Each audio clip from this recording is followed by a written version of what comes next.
Tara dito sa Amir's Turkish Resto. So finally, nakahanap na tayo ng malapit-lapit na dadayuhin for Middle Eastern food, lalo na for the shawarma.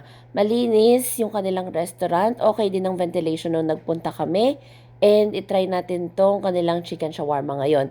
May option sila na small, medium, and yung kinuha namin is yung large. So, ayan, kita nyo kung gaano kalaki. 130 pesos lang yan, guys. Sobrang sarap. Very, very close to the legit ng GCC country. Well, hindi ko lalahatin ng GCC, pero very close sa mga nakakainan namin sa Dubai before na mga cafeterias.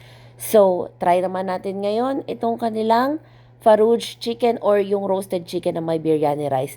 Perfect na perfect yung timpla nitong manok nila at yung kanilang rice. Ayan, sobrang legit. Talagang babalikan namin to. Finally, salamat sa nag-recommend nito sa amin, yung aming friend and yung nag-comment sa TikTok. So, shoutout sa inyo guys kasi sobrang close to legit na to na pwede naming mapuntahan at solve ang cravings namin.